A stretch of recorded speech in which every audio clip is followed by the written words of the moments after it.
We welcome all the participants for this afternoon session. We also welcome the online participants. To begin with, for this session, we have with us Dr.N. Ramesh Babu, Professor, IIT Madras, to have a brief introduction about the speaker for today. Sir served as an honorary professor in College of Engineering at Swansea University, and his education qualifications, he did his doctoral research in IIT Madras on investigations on laser dressing of grinding wheels. His affiliations, Sir held positions. He was a chair professor at Department of Mechanical Engineering, IIT Madras, HAG professor till date at Department of Mechanical Engineering, IIT Madras, and Sir also is a recipient of DAD Fellow and T's IMS Visiting Fellow, Visiting Scientist, Volkswagen Swing, Visiting Scientist DST DAD, Visiting Scientist Volkswagen Stiftung, Germany. Also includes awards IIM Binani Gold Medal for the best paper published in Transactions of Indian Institute of Metals, August to October 2012. We are happy to have you with us, sir. Over to you, sir. Let's first felicitate, sir. I request our additional director, Dr. G. Kumaresan, to felicitate, sir.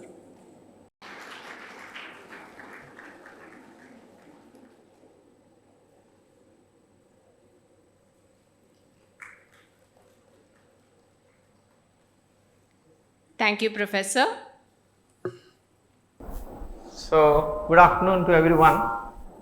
First of all, let me thank the organizers for inviting me to share some thoughts on how a scholar should work on some topics. Of course, they gave me this topic on smart manufacturing, but I have the freedom to move away from that one, because after listening to the organizers and also the faculty members, I understand that a large number of members from various colleges are also attending online, and some of the scholars who have joined various programs in different departments. So they have the urge to do their research and also become researchers, either as faculty members or as researchers in various industries, as well as the PSUs and research laboratories. I know that each one is aspirational, each one wants to complete the degree in time, whatever may be the time that is given by the university, either 4 or 5 years, and then wanted to come out with flying colors at the end of that period. I think these are all small tidbits, lollipops. Okay, they are not going to really help you, because you have a bigger goal to achieve at the end of 4 or 5 years. But what I felt was, during the process of my presentation, the purpose of this induction program, but at the same time, you may not know at the moment, because you tend to think that, okay, this is part of the drama, maybe the part 1, part 2, part 3, but then I think unless you have a orchestra which synchronizes with each other, the entire song or entire movie or entire drama will not go well. I think in that context, I thought that I will share some of my experiences as a researcher, rather than talking about something from my experiences. Okay. As they have introduced me to you, I did my bachelor's from university called JNTU, Jawaharlal Nehru Technological University, Anantapur. So I was like any young student at the age of 17, coming from a village background, but my father was an educated person. As an engineer, he was serving the PWD, but he has given me the freedom to do what I wanted to do. So I was always passionate to do something which I don't know at that point of time, because I used to always think that my grandfather used to always tell me that study well. By seeing you, your brothers and sisters also will do well. That was the only message which was given to me when I was a young boy of maybe 10 years or so. But then even today, I just work like a boy, because you see the charm in the young boy. Even if mother or a father or a guru or anybody scolds them, they take it with a pinch of salt, in the sense, only for that moment. And after the salt melts, I think again you will become normal. I think this is the same attitude that I continue to have it even today. Even though I have retired and then I am emeritus professor at IIT Madras. So I used to wonder why I am still hanging around. But then hanging around is one aspect. For the others who are thinking that I am a competitor to them, but at the same time, the national mission is much bigger than the individual mission. That's where I feel that when the entire nation recognizes me to serve as the professor of emeritus at a premier institute like IIT Madras, I should not deny it. I can just go and sit, or I can use my time in the way that I wanted to do it. So the passion which was inculcated in my young age is still driving me to speak to you all and then tell you how you can become like any other passionate person, either Abdul Kalam or many of them we have seen. So I think unless you have the passion to do research, there is no way that you can excel in the research. What is that passion? The passion doesn't really mean that I wanted to get my PhD, or I wanted to become a faculty member, I want to become the vice chancellor, I want to become some XYZ. Is not the passion. What is that I wanted to learn in the field in which I am pursuing my research? Unless you have the passion, that you are not going to dwell deep into the subject, then identify the pitfalls, gaps, opportunities. I think the first lesson that you need to know as a researcher is not simply reading a paper which was given by your advisor or a mentor, but you need to explore yourself. The exploration itself is a journey for you to do your research, and that research never ends until you leave this world. Please remember that whatever I am going to talk is through my experiences, and some of them are through collaborations, and some of them are through my efforts with my own young students at IIT Madras and other institutions and other industries. So today, I am no longer like a kid coming from a village. I am a global citizen. I travel extensively to interact with the people without having any fears or egos. The moment you have a fear or ego, the language that you speak will be completely different. The way you interact with the people also will be different. So as a researcher, you need to have that sort of a passion without feeling that you are great, and at the same time, you should think that I am still a kid to learn many things. I think if these two aspects are there ingrained in you, in your DNA as a researcher, I think you can keep moving from one area to the other area as you grow in the research domain itself. In fact, let me share a few thoughts on what my guides used to tell me and how I started my journey in the research. After my graduation from Anantapur, I joined as a law student.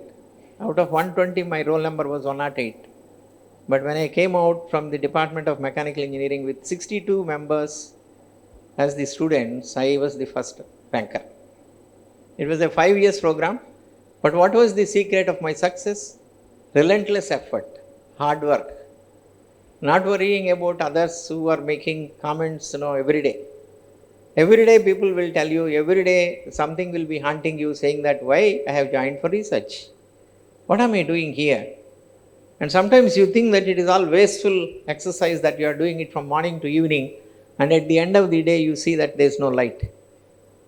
And there is nothing coming out. It will not come out for the simple reason that you are still learning. As you keep learning subject after subject, you start analyzing. What is this subject? What is the relation between the mechanics to the thermal sciences, or civil engineering to the mechanical engineering, automation to the smartness? So that sort of a clarity will come to you as you keep moving with various subjects being taught by teachers, or you are learning by yourself through so many platforms now like NPTEL, Swayam, MOOCs, etc., etc. So that means learning is extremely important. How you learn is unimportant. Today's modern digital world, I can't say that you please go to the school classroom and then sit, if the teacher is not very, very interestingly teaching the lessons. So I think there are so many modes by which you can easily learn the subjects. But then you need a correlation, connection, and then some sort of a purpose. Most of the times you don't set your goal well. See, what is the goal? Today's goal is something and tomorrow's goal is something, day after tomorrow. It's a moving goal post. So as you keep moving, your goal changes, but then the overall vision, a grand vision or a goal which is a much bigger, should become a lifelong goal. Unless you set the goal early, you are not likely to reach the intermediate goals in order to reach the end goal. So please remember that the research is like a ocean. Research is not like getting a PhD degree and then I want to become a teacher, then I can become a professor, I can become director, I can become a HOD, etc. Please don't think in that direction. If you think, then you are not going to reach anywhere as a researcher. But as an individual, you have the option to choose what you want to become. Nobody can stop you in choosing your path. So, in my opinion, with my own experience, I am seeing that the goal that I have set out was learning, and then do anything with utmost sincerity and without any dishonesty. Especially the student and advisor, they have to constantly interact if they have to really make a progress on their research. Even the teacher or advisor is also interested to give you a topic on which you want to make a progress. At the same time, he'll also get some visibility. I think when they have taken so many students to encourage them to do their research, unless they contribute, the visibility of a faculty member in any department or in any institute or university is not going to be that exciting. So please remember that visibility of you, no doubt the faculty who is associated with you as a mentor or an advisor, his visibility definitely will increase. I think if you go back to the history and then see that there are Nobel laureates who came to IIT Madras very recently, he was telling what I have done is very little. Most of you would have read it in the newspapers. I think my association with many of them, and it is my good luck, that made me to secure the Nobel Prize. Please remember that every journey is different, everyone is unique, every topic is very exciting. Don't ever think that the other person is publishing papers and I am not able to publish the papers. I think that's not the root cause for you to worry about your research progress. I think if you start looking at each and everything in a microscopic way, then you start realizing it. But if you look at it in a macroscopic way, then you tend to think that, oh, it is green. As we all know that the other side is always green, other side of the So please don't think that the research is easy. At the end of few years, you get fatigued and you tend to think that, why did I choose this path?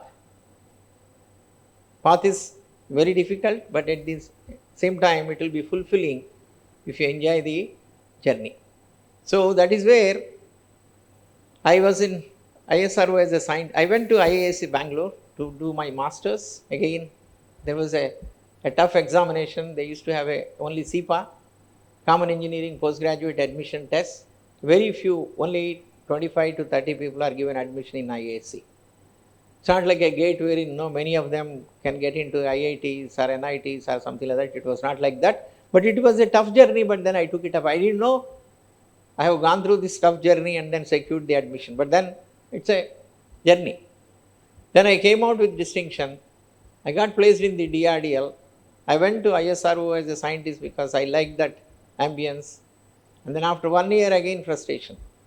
Same routine I am doing. I want to go out of the country. Parents don't allow you. Then okay, let us look for some other opportunity. I went to a multinational company in Delhi. Again frustration. People suck your blood. People want you to work morning 8 o'clock to evening 8 or 9.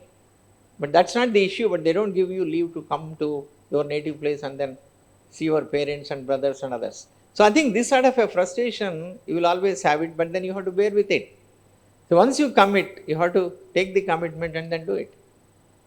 Then after coming here, I didn't get into the mechanical engineering, though I am a mechanical engineer by my degrees and by my all my expertise.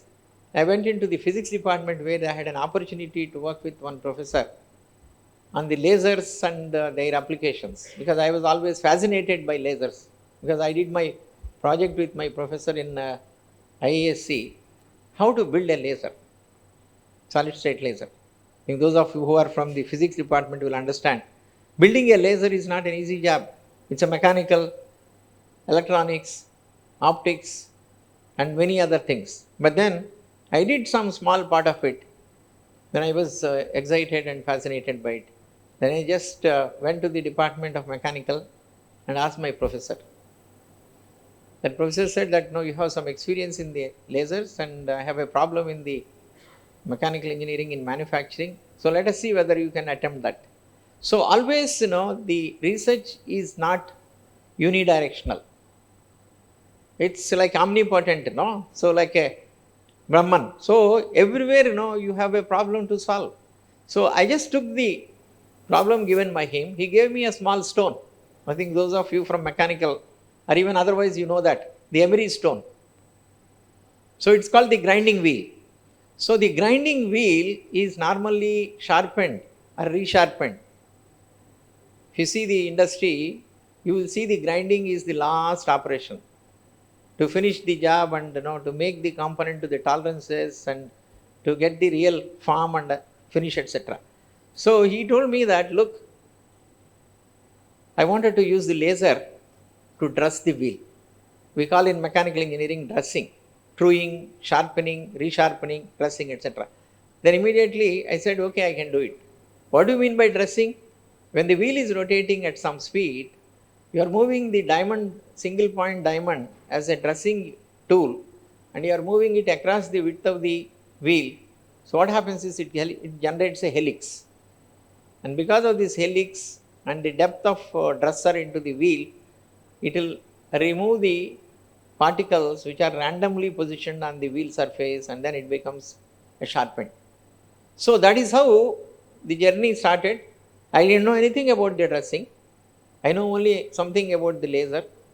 And then I took the small stone, which is a broken wheel, and asked me to get 2-3 lines.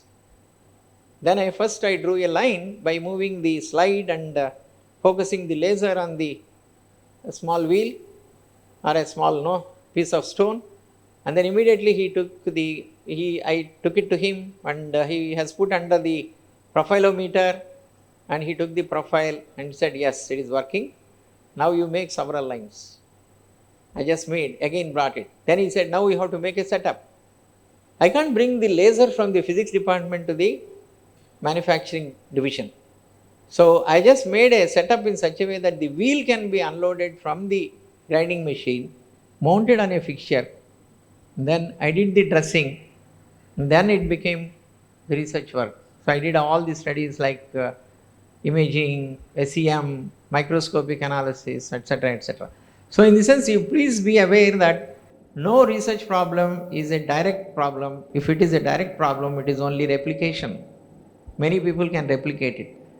And today when I see many theses which come to me for evaluation, they are all doing the parametric study using the design of experiments or replication which is already done elsewhere, and very little innovation, very little originality we find it in all these theses. With so many people attempting to do that, can't they think like what I have explained it to you? You can do it provided you have the passion. You have the internal urge that I wanted to do something innovative, something new, which no one has done it. But how do you get that? Every day morning you have constraints, you have to travel from your home to this place, you have to take some metro or some train. So many issues are there. Yes, these are going to be there for everyone.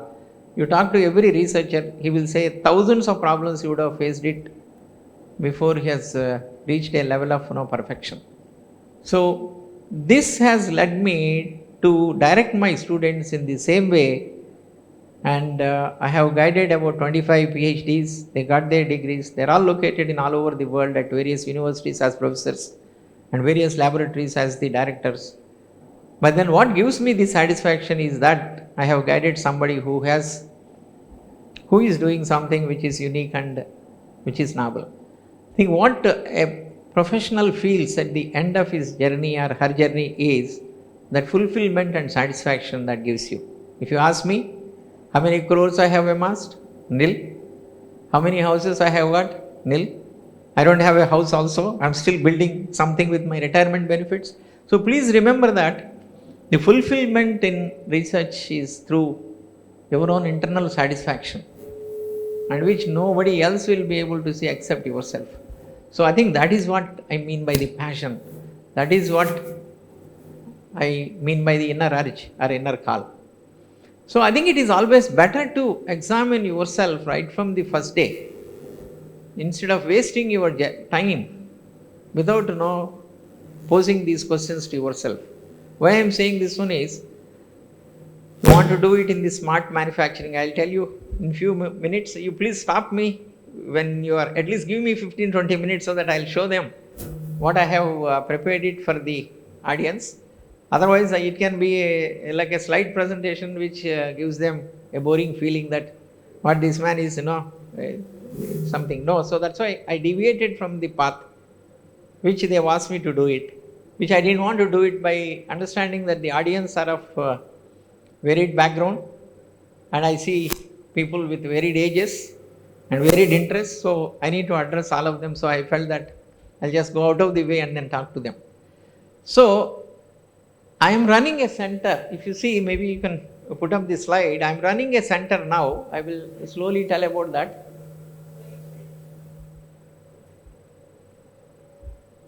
So I am also a secretary. That means it's a not-for-profit society with 20% coming from the industry. Please understand, these industries are the capital goods industry. The major industry is producing the machines for making the products.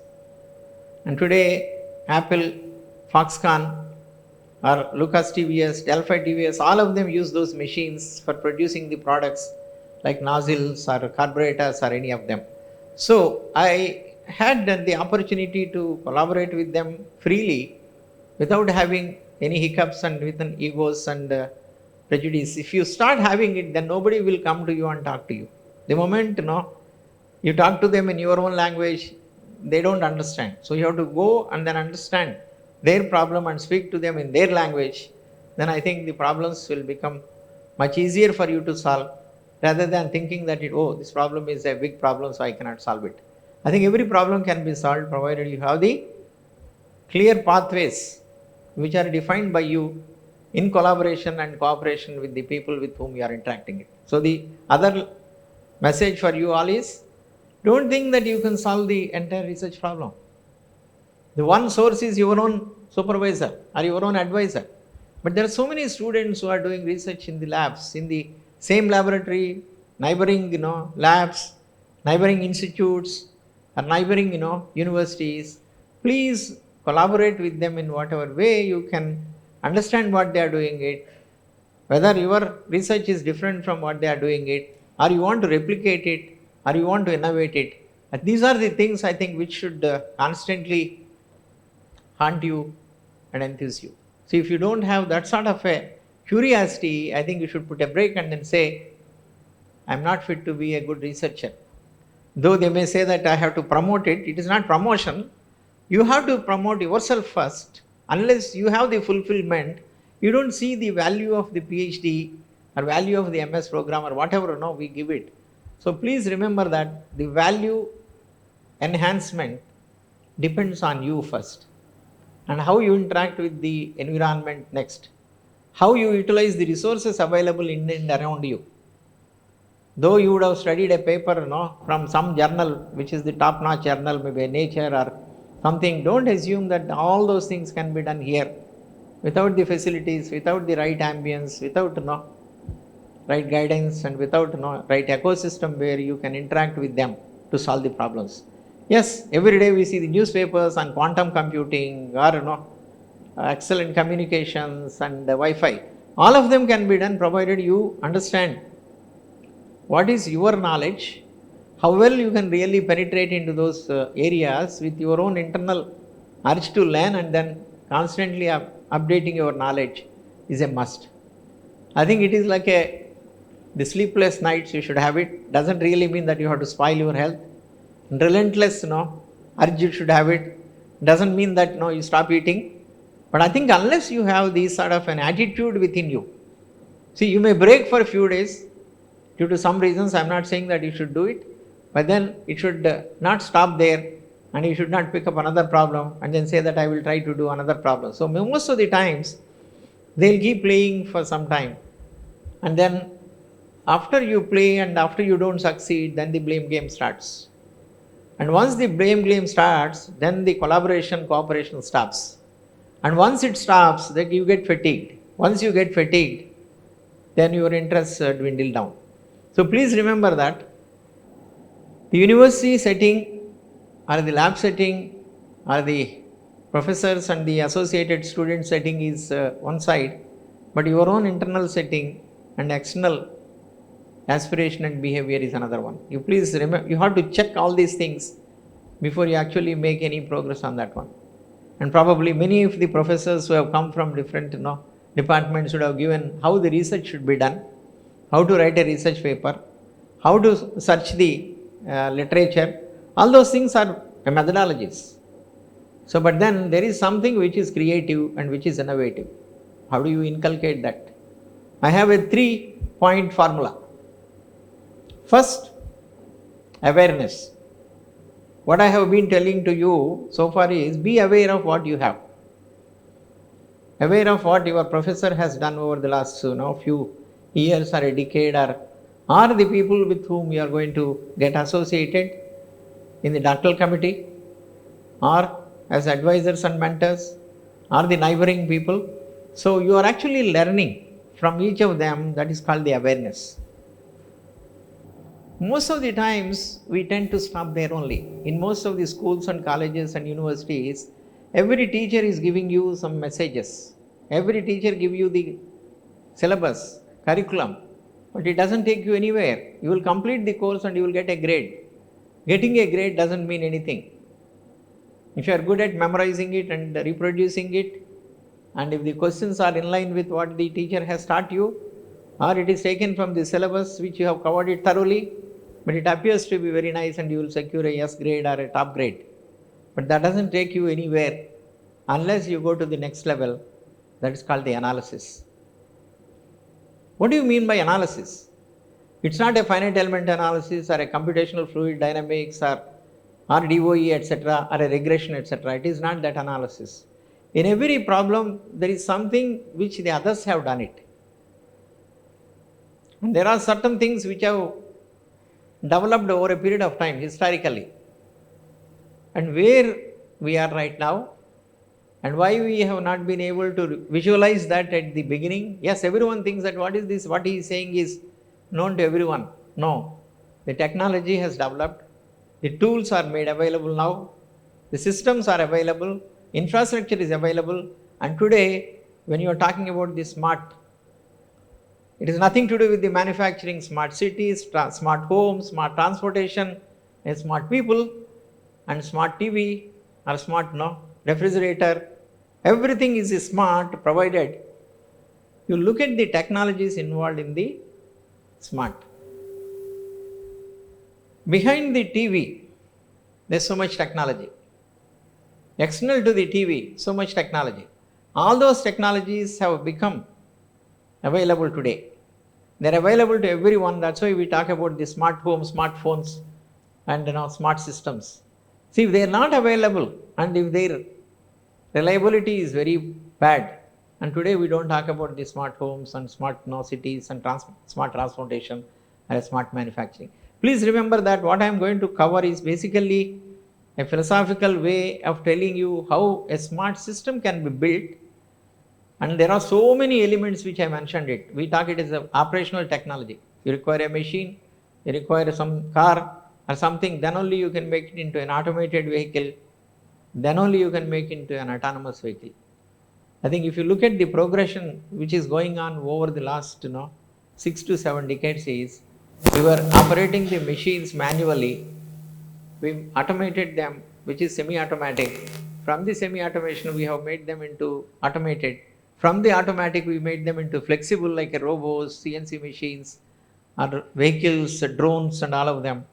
And today we are making them as autonomous, as intelligent. So please remember that it has not happened in 1 day or 2 days, in 5 years or 10 years. It took 6 decades for us to come to this level of smartness in every aspect of our life. So what you can do as a professional in a particular department, say electronics, electrical, computer science, you should identify that what is the domain in which I can focus on. Identifying the domain based on your educational background and based on the environment in which you are operating yourself to do your research, I think that's very, very important. So just because somebody told you can do this one, don't jump into it and then say that you go to your teacher or a mentor and say, I want to do it. No, you cannot do it because you don't have the bandwidth first, and you don't have the resources. You don't have those capabilities in and around you. So hence, choose a problem which can even be a rural development. Maybe a simple, the fruit harvesting, or a crop harvesting, or a road cleaning, or a garbage, disposal systems, or recycling, the waste into wealth.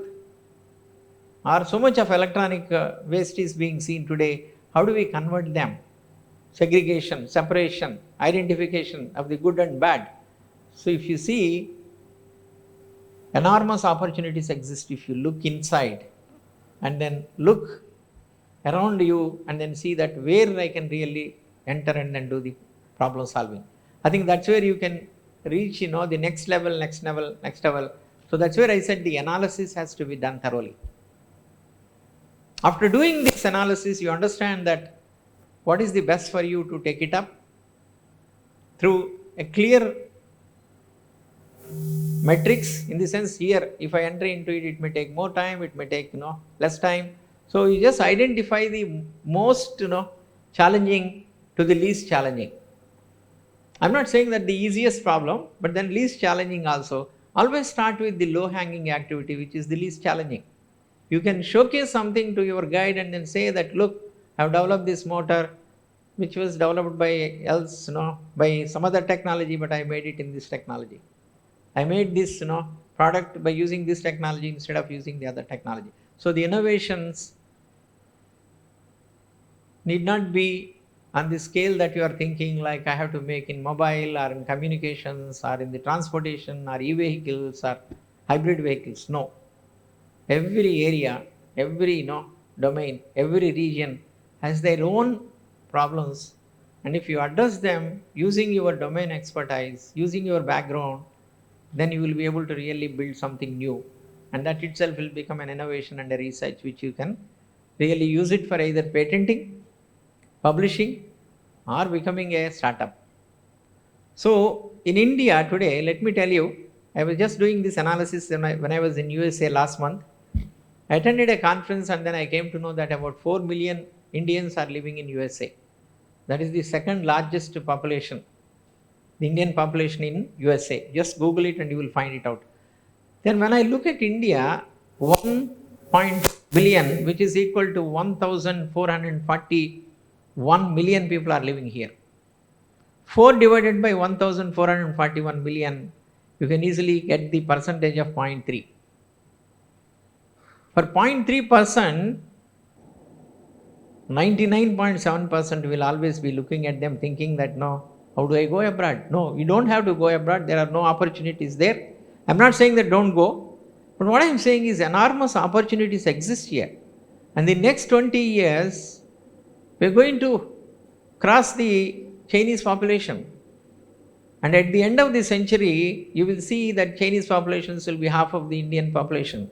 So when you think of so many people, if you look at the statistics from the world reports, 70% of the people are in the working age group between 15 and 60.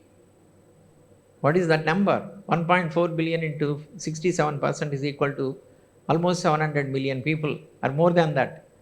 When 700 million people are available here to solve these problems, why are we looking at other countries to solve our problems? In each and every area, if you focus with a small team of people, I think the team is also equally intelligent. Don't think them that they are dumb, that you are only the intelligent. who could get the admission into the university. I think you talk to even a rural farmer or some business guy, I think you can find a problem. And that problem, you just fit into this one through the analysis, and then you can start working on that. So, 3 points I said. The third point is synthesis. This is what I said. Synthesis is nothing but identifying different ways of solving the problem. I think probably the design synthesis we call, and chemical synthesis we call in chemistry. They mix some molecules and try to get a new compound. And pharmaceuticals, they mix them and to get a new molecule. Cosmetics, they mix them and get something. So unless you find out various possible ways of solving the problem, the synthesis will be incomplete. There are several techniques which we use it for synthesis. Brainstorming techniques are there, TRIS techniques are there, design of experiments are there, house of quality is there, quality function deployment are there. I think these are the ones which you learn it as you are going through the research methodology, and please try to use them properly. Normally you take the courses and you think that I have completed my coursework. It doesn't mean anything unless you go into each and every subject carefully, and why my committee has suggested these courses. Is there anything in it in order to apply those principles into my problem solving? It looks very nice to listen to, but then it is a hard job. These hard jobs, you have to take it up right from the first day. If you plan it well, and if you do it well, I am sure you can do it. How do you do that? It is a challenge. I told you, for everyone it is a challenge. How do you do? Anyone? So it looks nice, my student, a couple of my students told me, on and off, they'll say, sir, when you are telling everything looks nice, but after we move out of the room, we forget. See, you say that you have experienced and you have done it, but we are not able to get that. That is life. That is life, That's how, you are different from me. I am different from you. So please remember that it's like a sadhana. Practicing. Now, how do you practice it? Anyone? You got something to say? See, normally at home, in the school, in the environment, they say be disciplined. Yes, you are disciplined, you are getting up in the morning and you are studying in the morning, or you are chanting, or whatever you want to do it, you do it, and then start doing it in a dharmic way, in honest way. Still nothing is happening. Then evening you will see that I completely wasted my full day. I have not learned anything. That's why we have come up with one formula. First thing is awareness, analysis, synthesis. Now, how do I apply all of them to my problem is the next question. So unless you are very focused, how do you become focused? Pardon? That's what all dedication, discipline, honesty, dharma, everything looks nice. But then how do I do that? So that's where I said we have a ABC analysis. You are all professionals. You need to evaluate your efficiency. How do you evaluate your efficiency? One formula, which is not my formula. I think we have collaborators all over the world. And we have to think like a system. You have to be like a system thinker. What is meant by system thinker? You are also part of a system. You are not away from the system. When you are driving on the road, either in your bike or in your car, so you have to look around, and then the other person comes and hits also, it will hurt you. So there is a methodology which you follow, and if everyone follows, then it becomes easy for you and for them also, but it doesn't really happen. So what do? You follow your own methodology. So what we said was, you look around and then see what we can do it, instead of leaving it, okay, whatever happens, let it happen, you should not do it. So what is that inward looking is what I am going to tell you as A, B and C. Morning when you get up at some time and before you go to bed, You have X number of hours, say 12 hours or 14 hours, whatever it may be. You find out how much time you are spending on the physical activities. What is the physical activity? You get up in the morning, brush your teeth, take a bath, get ready to the school or a college or anywhere, and take your breakfast, travel by bus or train or a scooty, and then you spend in the college going around, etc. All of them, and break for lunch, go to canteen, all of them are physical activities. You categorize them as one set. It can be A, B or C, but I'll say C. That is called the physical work. 2B is information work. What do? You go to the office and sit before the computer and you start browsing. What you browse can range from the emails to the WhatsApp to response, or a browsing, news, YouTube video, or whatnot, everything. So just look at the amount of time that you are spending it. How do you look at it? You can easily see how much time you have spent roughly. So that is called the information based work. Anything, even you read a newspaper, you only collect the information. Sir, I am going to the NPTEL and I am reading it. That is also information. That doesn't give you anything exciting. Okay, you have gone through the NPTEL or a SWAYAM and then sat for 2 hours and found out that, oh, there is something interesting on the topic and I have studied it. And you go back and tell your professor, sir, I have gone through the NPTEL course. It doesn't mean anything. How much you have learned from that particular course which you have browsed. That is called the knowledge. That is where A comes into work. A is nothing but what is that new knowledge that you have gained from earlier time to this time, either yesterday, last week or etc. So A plus B plus C is equal to your time. Say 12 hours. Maybe C you would have spent 8 hours or 6 hours, and B maybe 3 hours. So 3 hours only you have got, right? So A by A plus B plus C is nothing but your professional efficiency, professional effectiveness, whatever you may call it, and PE score we call. So A by A plus B plus C is nothing but your real efficiency in your profession, whatever may be the profession. I am not saying that what profession it is. He may be a good cook or he may be a bad cook or whatever it is. If he has not applied a new knowledge in order to prepare a new dish, you don't relish it and then he will not be satisfied. So your satisfaction depends on the A part that you have learnt every day, which is different from what you have learnt in the previous day, is called A by A plus B plus C. Can you tell me how much your PE score? So many people sitting here. I think you are spending your time, days, years, months. What will be your A by A plus B plus C? No, be honest. Don't worry, I am not going to fail you in any exam here. Anyone? Please. Huh? No, you take any average, 1 week or 1 month or 1 year.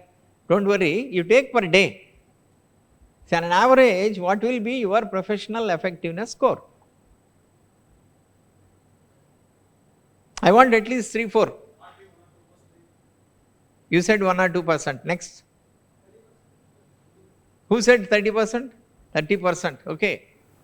Next. Who? 10%? Anyone? Huh? Okay, we have done a survey with expert, who has done this analysis in other countries also, in multinational companies. It will not be more than 10%. It will always be less than 10%. That itself is a good score. But then if you can enhance your PE scores beyond the 10%, you see your emotional satisfaction, enjoyment. You will feel that I am doing every day. So that is where I said, you assess yourself, you evaluate yourself, and then start improving it. I think some of you who know about the Japanese management principle is JIT, Kanban, and Kaizen. Incremental improvement. If you move from 10% to 11%, 11% to 12%, it's fine. Don't worry about it. But then you are continuously progressing in your professional effectiveness. Please see that by yourself, and then you can really make a progress in any profession. So I think with this, let me switch over to this. I think I gave you some tips, and I told you that I have, with the same rigor and vigor. See, I can't even though I have retired 1.5 years back, and now 1.5 years I am serving as an emeritus professor. You can imagine my age. I don't want to tell my age. So with that, still I have that energy to do my work.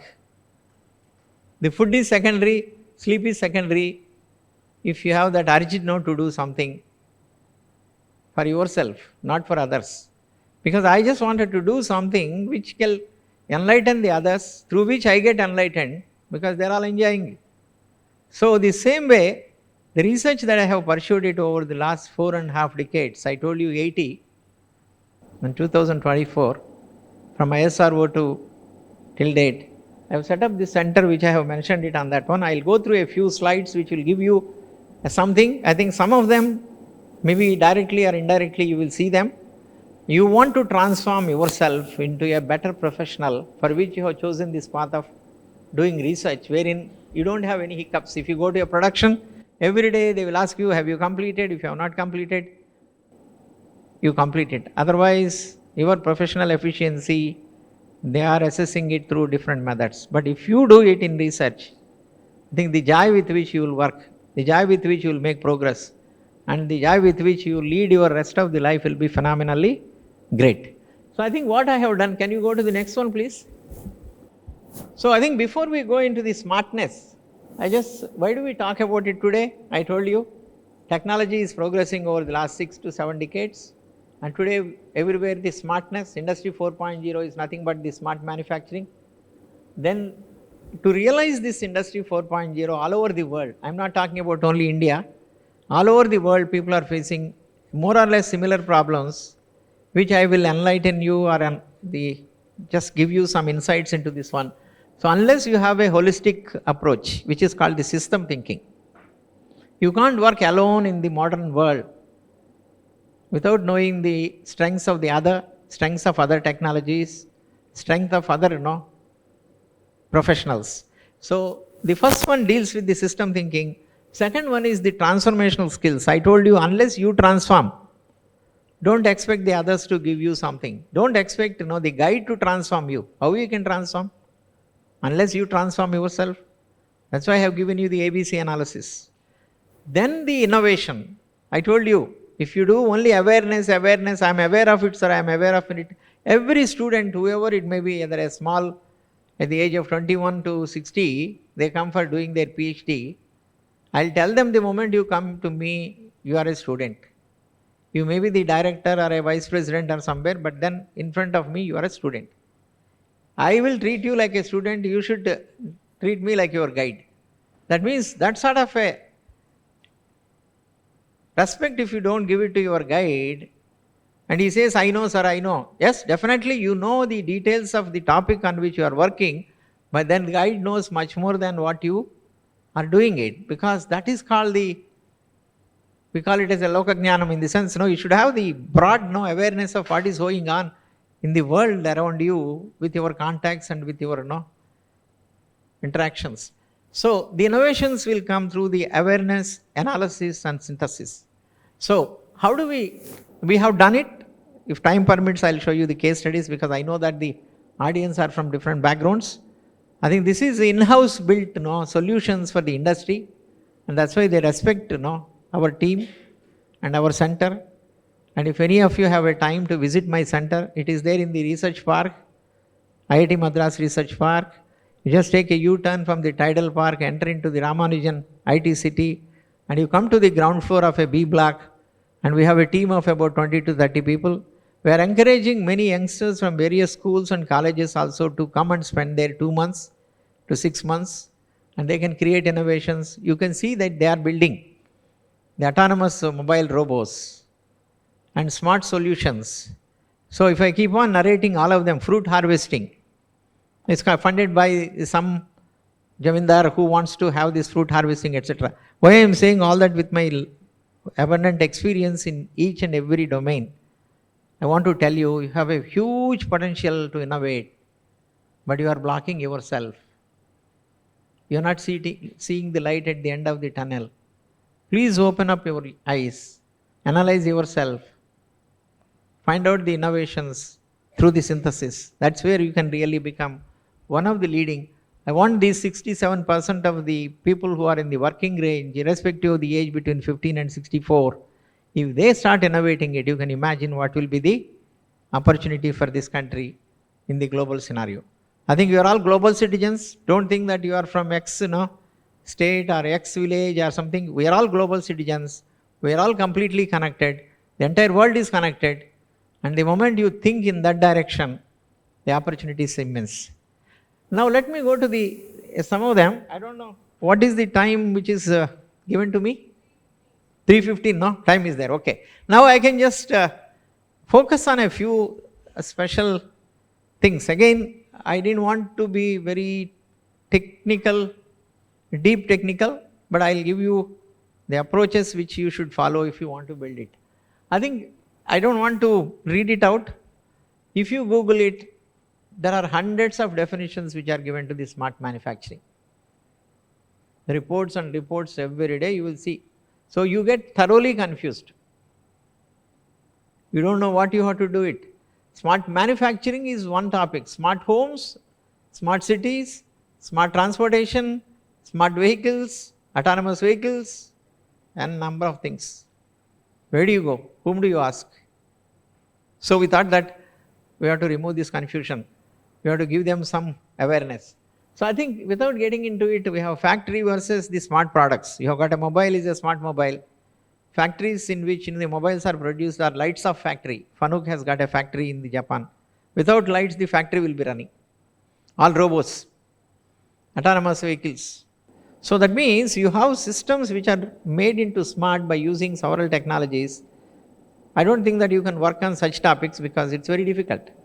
So big companies like Fanuc or a GE or a GM or Elon Musk, Tesla, etc., they can work. So what we can think of is, there are so many definitions and descriptions of this smart manufacturing. So every process, any physical process, okay, you are doing farming, or doing road cleaning, or beach cleaning, or anything, if you call it as a physical process, any process. So the second paragraph, if you see, visualize every physical process in the manufacturing floor or in the domain in which you are working. You just replace this manufacturing with a home or with the transportation or with the agricultural field, etc. So you assume it to be like a human beings. What do you mean by that? Suppose you have a machine which is moving on the road for cleaning the road cleaning. So if you consider that as a human being, that's why I am asking you to take robo, which is cleaning. Consider it as a human being. I will come back to that. So much of the practices in healthcare management, like if you all know, in many countries, advanced countries, the healthcare management systems are very, very well built and robust. So right from the birth of a child to the death of a person, the data is available. And the data is logged in at every now and then, periodically, whenever it undergoes some preventive maintenance, breakdown maintenance. The same way that a human being is also going through, when you are 1 year kid, 2 years kid, 3 years kid, vaccination, so many things are there. And when you become an adult, you go through the blood test, this sugar test and all of them.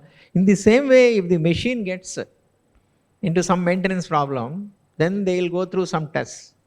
And these are called the diagnostics tests.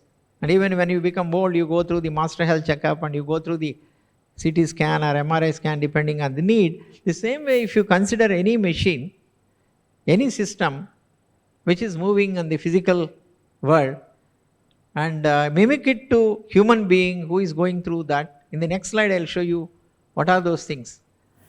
So then you can make the machines into smart. So I think this is called a humane treatment. Assume everything to be like you. Like me, you means as a human being. Then I think the understanding of this. So what we said was we will bring out a protocol. See, most of the people who wants to do some data science, they don't know where the data comes from, what data they have to collect, how to collect the data, how much data you have to collect, what type of algorithms you have to use it, how do you do the data analytics and machine learning, artificial intelligence. I think unless you have a data which is collected in a structured fashion, and that data is of no use. I interact with many industries, not only in India, outside. They say we are not able to apply any of those algorithms because the data is not available. Where the data is available? Look at the commerce. Amazon, Google. If you just say that the data, continuously they are pulling the data from you. So much of data is being collected every day through these interactions and transactions that are taking place through your mobile, through your internet, through your computer. So that they are capturing it either in a structured way or unstructured way, but then they classify them, then they do the regression, they do all sorts of things in machine learning in order to give you a solution. Immediately it pops up, are you looking for this? Then you go there and see it. So if you want to really do that in every machine, in every process, in every domain, you can use this one. Like a patient record, you create a document in which entire data should be logged in. I will not get into the details because it becomes too much for you also.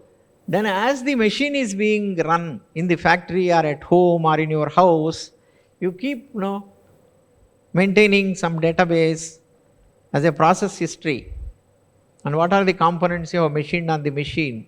So anything which, and that is a quality control data.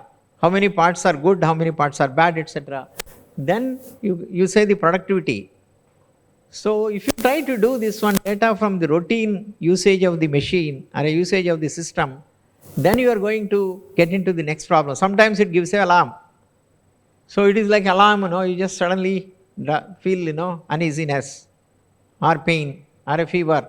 So there you are looking at the temperature, blood pressure using some instruments and some data loggers, diagnostic tools, etc.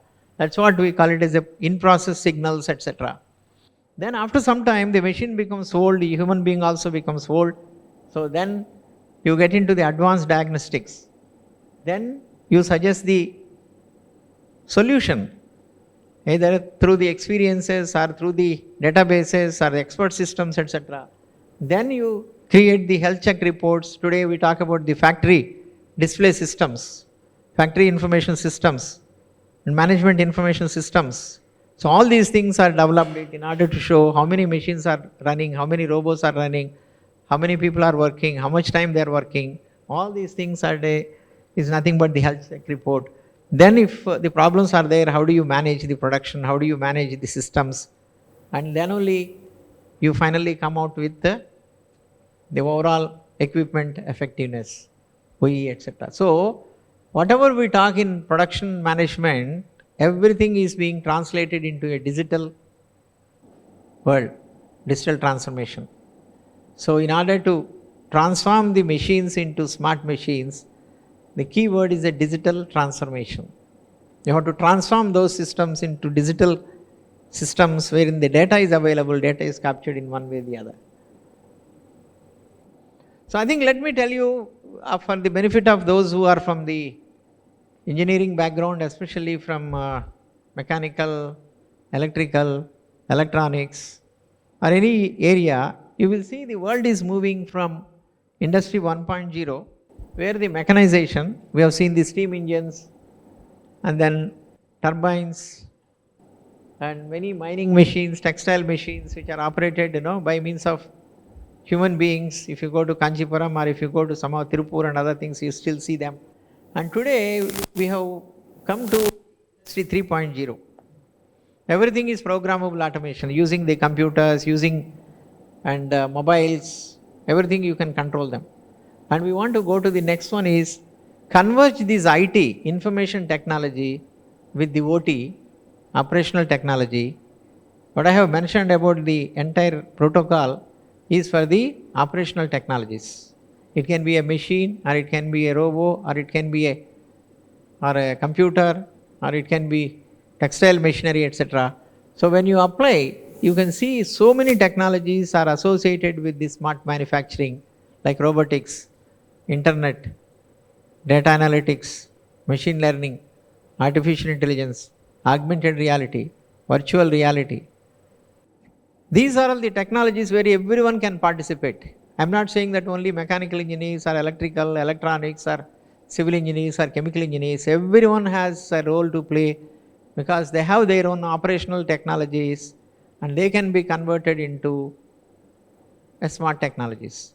Please remember, don't think that only some people can excel. No, all of you can excel provided you understand the concepts, understand the basics, and apply the protocols in a proper way. So this is where I'll tell you how we should do it. And when you talk to anybody from industry, they'll say there are some technologies which are listed out as 9 technologies.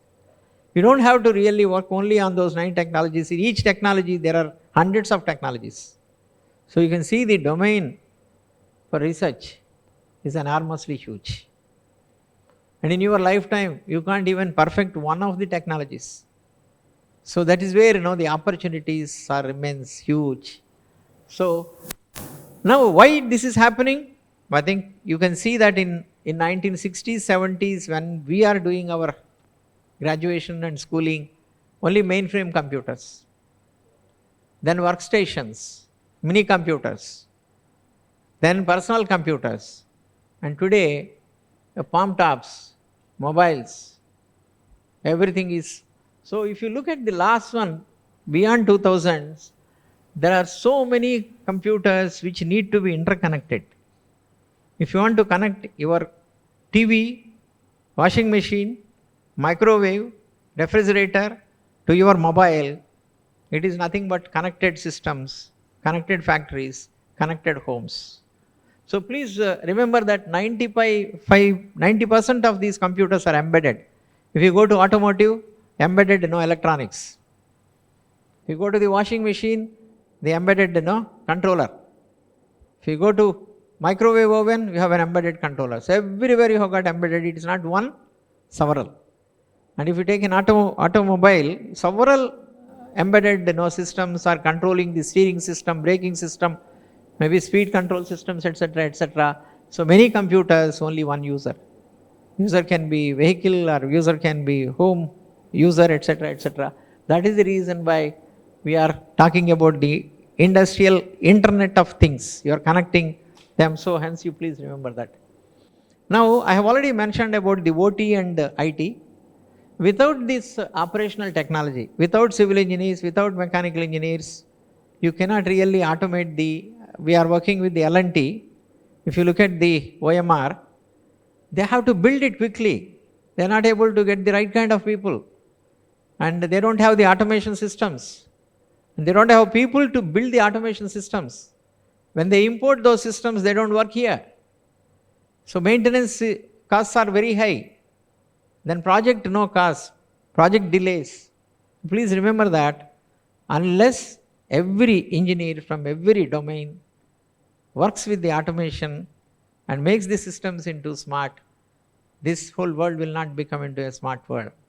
And that is the wishful thinking of every human being, that I wanted to use the AI ML.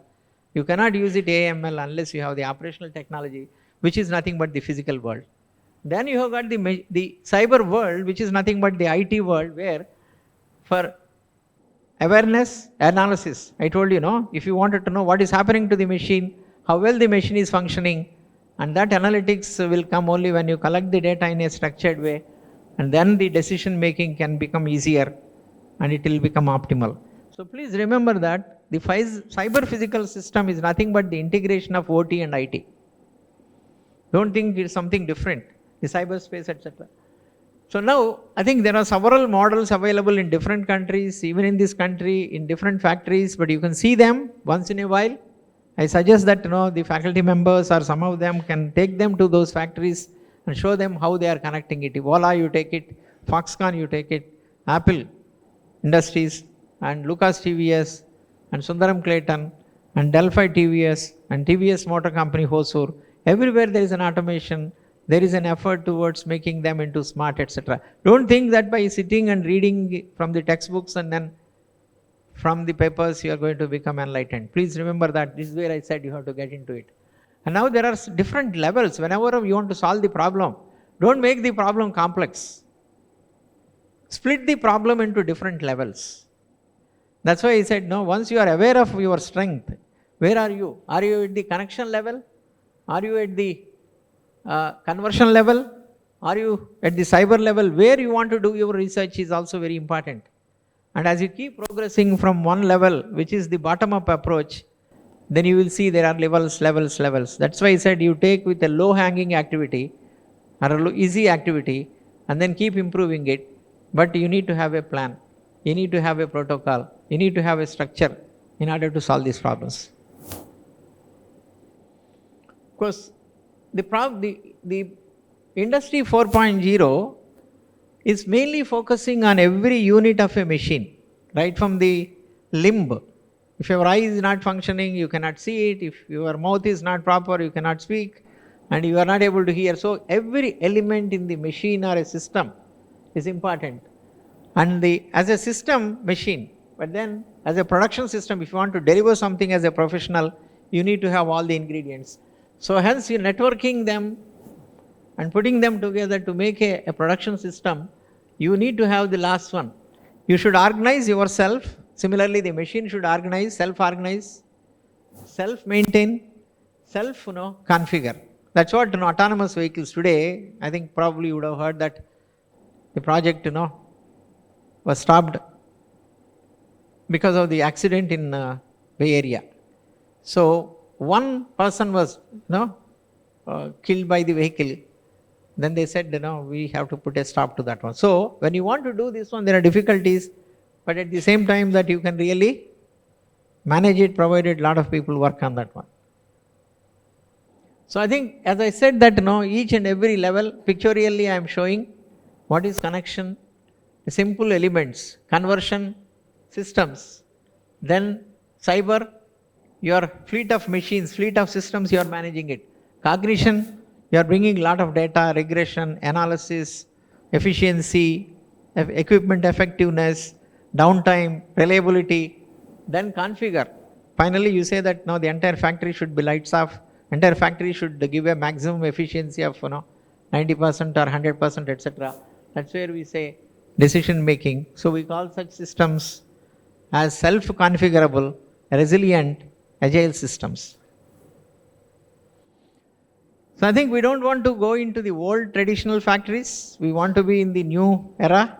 We are all in the 21st century.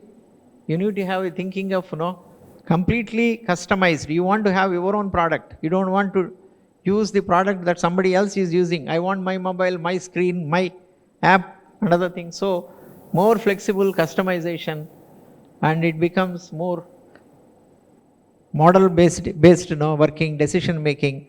So IT plays an important role.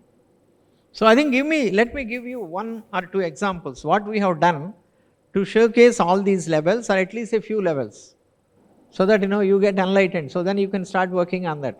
So what we did was we took one machine, and that machine is a grinding machine. On the grinding machine you can finish the components and make the parts.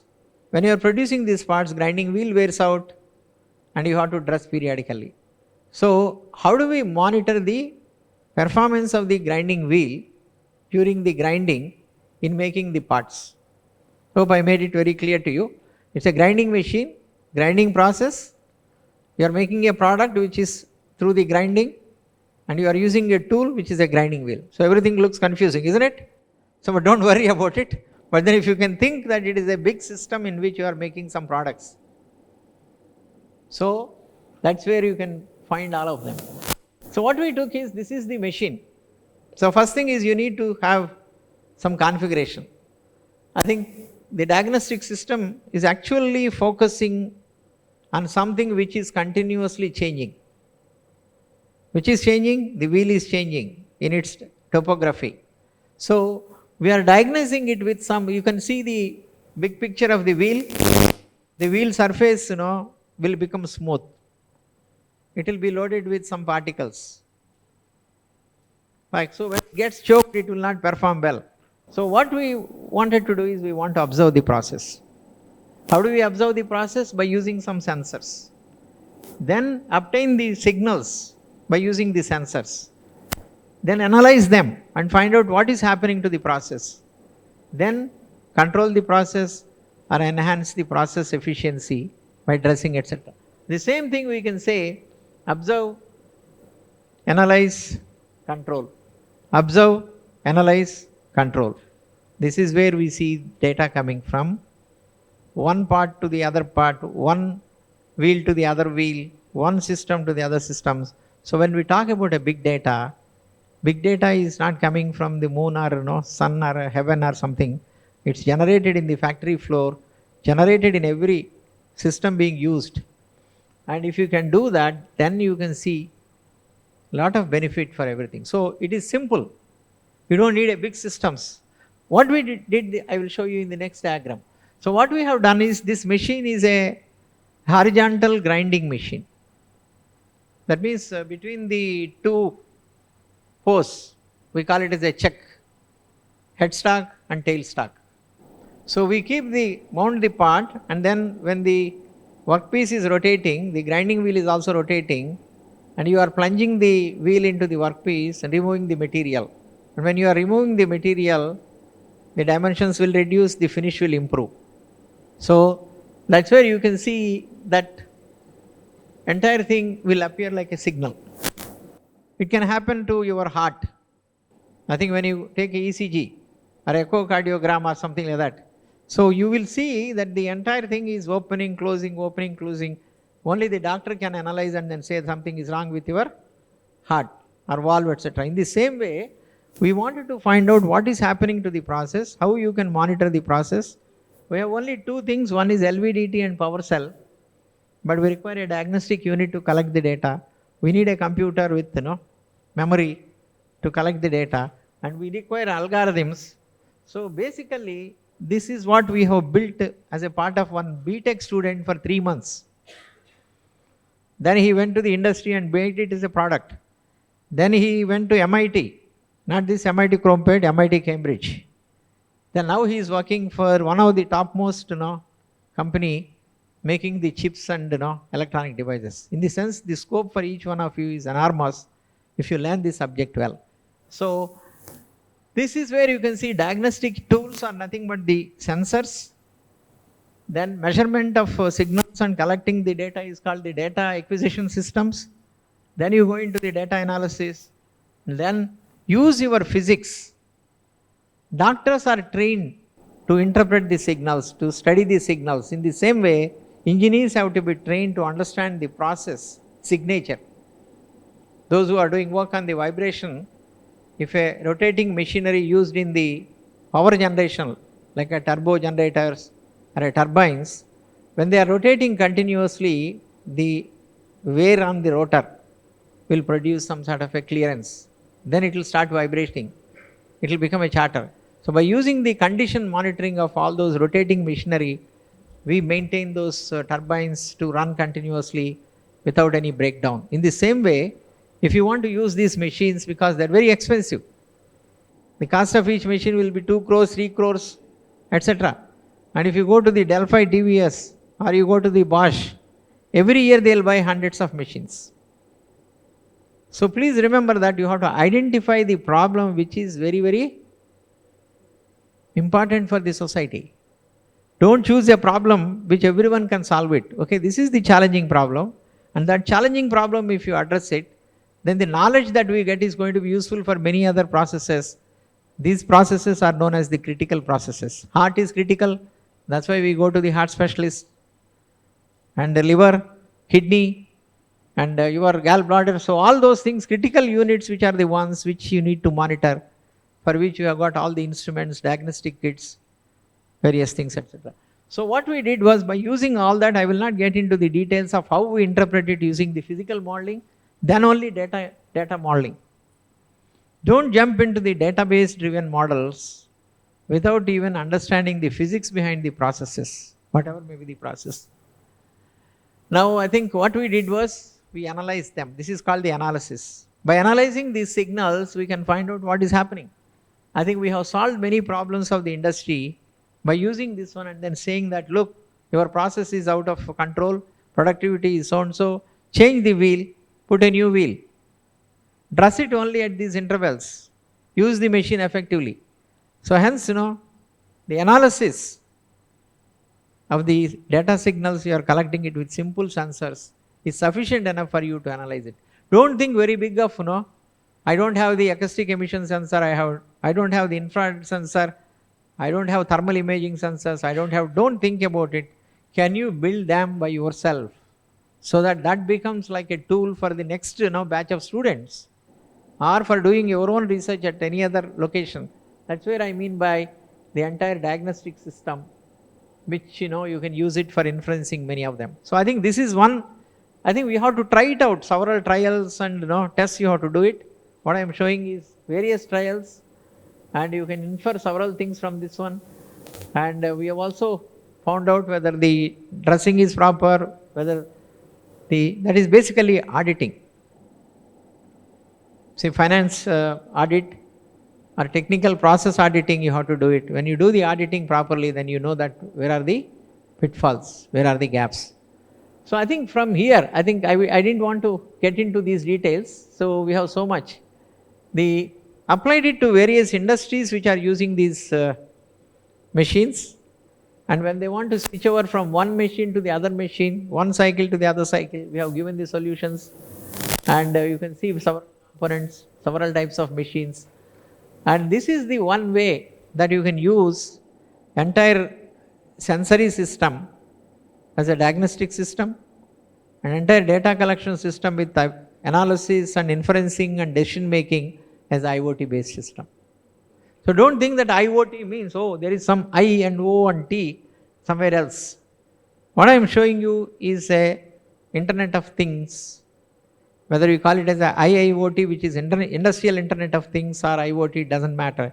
You are putting the sensors, you are collecting the data, you are having the data collection devices, data acquisition systems, you have some algorithms, and then you are interpreting it, you are taking the decision, which is nothing but the IoT based approach. So in a nutshell, I want to tell you how you can make your systems into IoT systems. From there we went to the next step. I want to collect a lot of data. So then we said, how do we make the process intelligence automated?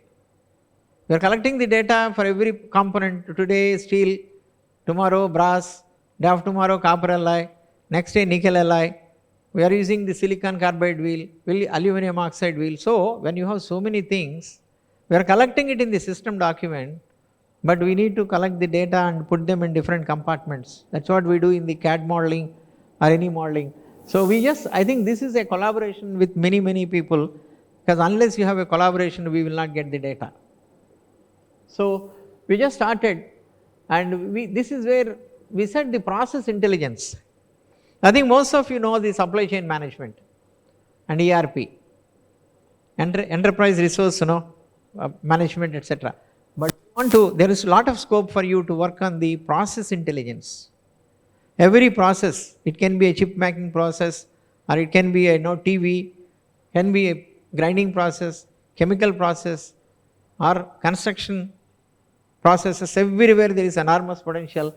If you think these physical processes, we have listed out only mechanical engineering process. You can think of any other engineering like electrical or electronics or a chemical, civil, you put them also. So what is the purpose of this entire automation? Everybody should benefit from this. When you get the data, everyone is seeing it. Who are the people? If you are using the machines, machine operators, and the supervisors, process engineers, Then we've got a plant manager, a general manager. All of them will use this data in order to understand what is the scrap that we are producing it, what is the wastage of components, why they are failing. Then you can diagnose the faults which are happening and why these faults are occurring. Then managers will see what is the efficiency of the entire line. How do we really utilize these machines well? It's not only machines, the labor force. So then the efficiency, overall equipment effectiveness, and so on and so forth. Finally, the company will benefit. I think this can be applied it not only to one process or two processes, across all the processes possible. What is that you require? Innovation, collaboration, understanding the problem, identifying the major problem. Identifying the problem itself will solve many of our problems in research. So please remember that we did all of them and finally built it. Now we are marketing through the company because they have to show it to hundreds of people so that if they all like it, then they'll use it. And if they all put it in the cloud, we'll put this entire thing. So this is the digital representation of the entire thing. Now you can see the entire machine is made into a smart machine, and this is how we are doing it. These were dashboard, system document, signal. So please remember that if you split the problem into small building blocks, then constructing the building becomes much easier. But if you start from the top-down approach, it will not happen. You have to go from bottom to the top. Then of course, some of the examples which I am showing is how the system documents and other things. And how do you use the other technologies like Wi-Fi or 5G communication today. And these are all various things we have demonstrated it. And to give you some auditing and other things. So if you see today, artificial intelligence is playing an important role, but artificial intelligence alone is not enough. As I told you, you require operational technology, you require information technology, you require data, you require data analytics. Then only you can go into the artificial intelligence like neural networks, fuzzy, or machine learning, or deep learning, or etc. etc. So I think the applications of artificial intelligence is there everywhere. But don't think that I am promoting the artificial intelligence. I am only showing you how the artificial can become an enabler, not only one. And most of the people tend to think that AI, ML is the only course which is attractive. No. Because you have to start from the operational technology, understand the process technologies, understand the major systems which you want to automate and make them into smart. So most of the schools and colleges are thinking only the database learning, Python, Java, artificial intelligence, machine learning is not the solution to the problem of the society. To make the society into a better and to make the system into smart. So please note that it's one component, and of course we build this architecture and we use lot of systems, and we have the unit which is demonstrate to many of them, and we are doing it, and this is how we collect the data. This is how the entire process. Once you automate that, this is not by one person. We have spent 3 years with maybe some 3-4 people have worked on that, and to come to that level in any institute it is not possible. So similarly we made the machines into smart. I think I'll stop it here for want of time so that I can take a few questions. I can keep on saying several case studies, but my intent is only to tell you how you should take up your research and how do you progress. Why smart? The world is moving towards that. Irrespective of the field in which you are working, whether it is mechanical, electrical, electronics, computer science, or robotics, civil, chemical. Please remember that a part of it is like this: sensors, actuators, control systems, etc. on one side, but developing the new processes is another one. You can create a new processes, polishing process and ultra fine finishing processes. But then please remember that whatever you do, it should not be repetitive or replicating what was already done. It should be innovative. If you want to become an innovator, I told you the tips: aware, analyze, synthesize, And if you want to be more professionally efficient, A plus B plus C, A by A plus B plus C, I think if you remember these things, you make your own Excel sheet every day. Assess yourself. If you think that you are improving it, send me a mail, so that I'll also be happy. I'll think that I have influenced at least one or two people in this audience of 250 people or 200 people, etc. I think with this, let me thank the organizers and also all of you for patiently listening. I've been observing and you have been observing me. So hence, let's take a few questions from all of you, so that it will be another experience for me to address any specific questions that you have in your mind. Please, yeah. First thing is, interaction is very important. You have to be interactive, irrespective of what it is. Don't worry about the answer. Don't worry about your language. Don't worry about your understanding. Even if you don't understand, okay. Most of the people think that I have not understood, so let me be quiet. No, whatever you understand, if you don't understand, you just clarify it from your teacher or speaker. Yes, please. I'm from the manufacturing industry. Yeah. We are working with the dynamic workforce, which means contract workforce, which is 90% floating people.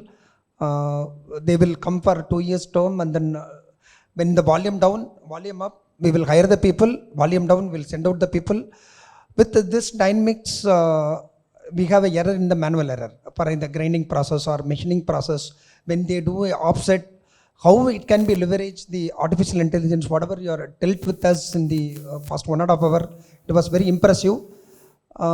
When you highlighted there are errors can be prevented, manual error, how we can eliminate the manual error using the latest technology.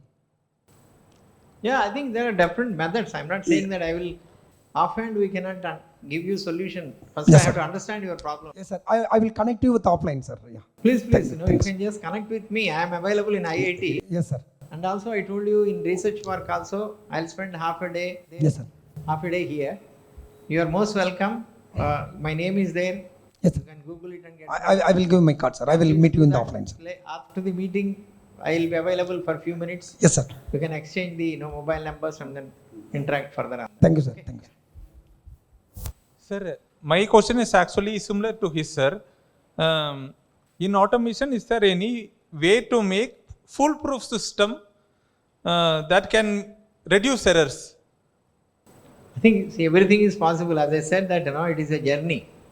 Okay, See, sir. we have to see what systems you have got it. Is it the latest system or a old system? Okay, sir. That is what we call it as a retrofitting. Yes, sir. See, we have to study them and then apply it. If you are either doing research by yourself or somebody is doing a research is another one. Okay, But sir. buying the systems from outside is the other side. Okay, sir. Third one is developing together with the academic institutions and a team of researchers is the third part of it. Okay, See, sir. what mode you want to take it up, it depends. That's why I have been telling the professors from Anna University, they should engage with the industry to solve their problems through the students who are taken as research scholars. The industry can also give them some money, give them orientation, ask them to solve the problem, and there are experts available elsewhere. See, some of the experts have to be identified to mentor them. See, don't offload the problem and then say that you solve the problem, they'll run away from the problem. They won't do their research. They'll, after 6 months, they'll find some other job and then say that, no, sir, bye-bye. Though I have told all this, that it is a continuous engagement of industry, academia, government. What we are doing at the AMTDC is all of them. Government gives 80%, if the industry gives 20%. And if you know how much money we have received it so far is more than 100 crores, 20 crores from the industry. Industry will not spend even 1 rupee with the academia. So there are different methods which the government is trying it out. I mean the various bodies to interact with the top officials. They all tend to think that it is going. They want to give a charity donation, but not in a collaboration. The CSR is one thing. The corporate social responsibilities. A lot of money can be pumped into these institutions by identifying the right faculty, right problem, right team. then things will naturally happen. Okay, thank you. May I know your professional efficiency percentage? Mine? Yes. No, I work without checking. So I am busy in doing things. Okay. I'll go from here 4 o'clock. I have some appointment with Japanese. Oh. I don't. I think I have improved myself enormously. Okay. But by just I don't do that. But I keep Yes. working without wasting. That's all I can say. Yeah. Any other question from anyone? Yeah, I think somebody wants. Sir, so I myself own a okay. So I myself own a medium-sized manufacturing, and a lot of what you spoke about works very well on a large scale.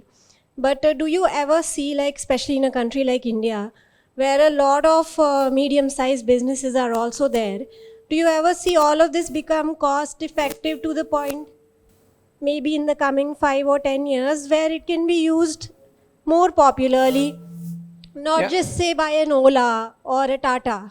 No, I'm not saying that if somebody wants to see the automation and then smartness, they can go to that. But the supply chain is so vast that MSME is the base. I also have done the AIMA, which is All India Institute of Management Association, wherein 45 million MSMEs are there.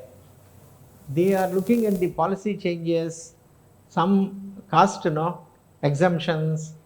I think they all represent from many associations with whom I am interacting. Their main interest is only to get less burden on them, loans. But then technology, they are not able to absorb them. And today, we have so many schemes under the Ministry of Skill Development, MSMEs, MOE. All of them wanted to develop the manpower for the next generation manufacturing called Industry 4.0. But only thing is the mindset of the MSME owners. The mindset is the one which is going to change, the way that they are going to invest in the digital transformation and digital technologies, automation. First and foremost thing is, even last week I had a meeting with the National Capital Goods Policy, which they want to bring it out in the next 3 months by the Ministry of Heavy Industry. And they are all talking about, the changing the MSME with some benefits, with some, but still the bureaucracy and then other banking systems are so rigid that they are not helping. But hopefully, if people are together, if they use the right methods and the right means of communication, and there is a possibility that the MSMEs are likely to. In fact, maybe if you give me your card, we are organizing one event next month. One of our alumni who is in Canada, and he is also working on the USA MESA, which is called the Manufacturing Enterprise Solutions Associations, MESA International. We want to help the MSME. We wanted to put them into the special interest group, SIG, so that they can keep attending these meetings and courses, and we have an experience center to demonstrate the smart manufacturing. So we are fully aware of the problems of the MSME. They cannot retain the people, they don't have the talent. We have worked with many MSMEs in the country, not only here, Maharashtra, Ambattur, everybody. So let's hope that we all come together to express our problems. Then some of the problems will be communicated to the right agency, which can take a right decision. This is what I am hoping in the next couple of years. Myself, Rajesh, I am a footwear designer. So, You are a footwear designer. footwear designer. Yes, yeah. So, according to footwear industry, the sizes and the models will be changing for season to season. So, when we implement all this smart manufacturing, the cost also shoots up.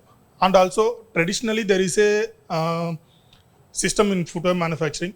All the women will be empowered there from the rural industry. So, how this smart manufacturing can be integrated to it? Will it be very possible? Because in few instances, maybe 2017, I have come across one case study from UK, Clark's Internationals. They have set a AI-based industry, and they have shut down within 2 to 3 months after the open of that smart manufacturing. So, will it be possible? To give you just a brief answer is yes, it is possible.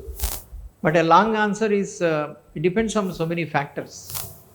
Factors may range from the region to region, like interest group to interest group, level of automation to level of automation. So don't assume that everything should be fully automated. I think you have to analyze the problem very clearly and then see where you can bring the smartness, where you should not bring the smartness. And there are so many things which we can do it, provided if the team is big enough, interest is wide enough. So otherwise it is going to fail. See, just in 1990s and 2000, when we started with the CAD CAM, people thought that no, it is useless. People have developed the CAD CAM software and they are flourishing. But today people are working on the 5G and sensors, actuators, and many IT related solutions, data analytic, etc. No, how do you identify the problem from bottom up and then say that this is where I'll do it? You don't automate everything in one shot. We call it as an islands of excellence, islands of automation. So you may have to branch it out in a segregated manner. That is where network of networks. Don't ever think that you invest, you take the loan, you suffer, but then you have to parallelly develop it. I think we are thinking how to build the talent through the hub and spoke model. In the sense, there are so many centers. I think tomorrow I am going to KCP. They have got a polytechnic. They have closed down the polytechnic. Nobody is joining for the polytechnic. Then the VL that wanted to send that on his name, they wanted to set up a center of excellence. Center of excellence should not be purely for training people. They should also produce something which is useful to the society. First thing is KCP itself. Why I am saying this one is like this, we are trying to connect several hub and spokes in the country. The other day I was talking to the Sridhar Babu, who is the chairman of the Zoho. He came for the convocation of the IIIT D&M. I am also one of the Senate members. So they have put power tools in Tenkasi. So there is a conscious effort by the government and by the members to see that how do we really spread this manufacturing in India. But this cannot be done only by a professor or by entrepreneurs. No, a large number of students who are sitting here, they all should feel that we are part of this story. If that happens, that's why I am addressing all of them with 250 or 300 people.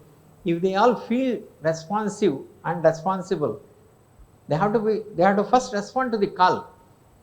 Then they have to be responsible enough to see that this cause is bigger cause than the research that I am doing it. Then the problems will be solved. Otherwise, the problems remain as a problem and people keep complaining it. Technology is not the problem, the people are the problem. The implementers are the problem. So technology can do it if it can do it in other countries like USA, Europe or something.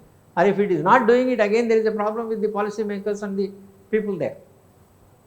And demand, if you see the demand here versus the demand there, unless they have a demand from the other countries like India, China, they cannot survive.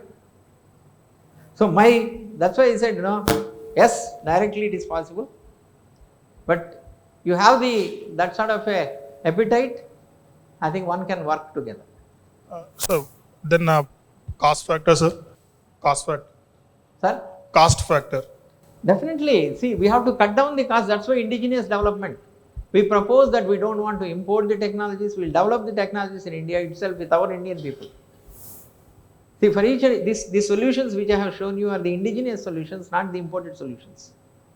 See, problem is the entrepreneurs want a quick solution. Even if it is high cost, I'll import it and then put the cost on the customer. No, that's not going to solve your problem in the long run. Temporarily, you may make a good business and then you go out and the technology fails.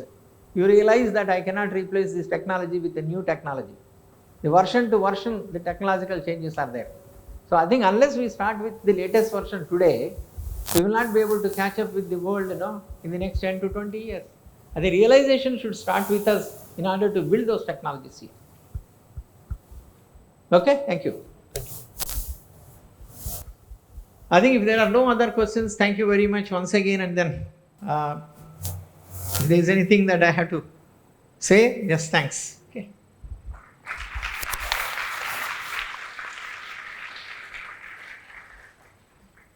Thank you, Professor, for such an enlightening and informative session.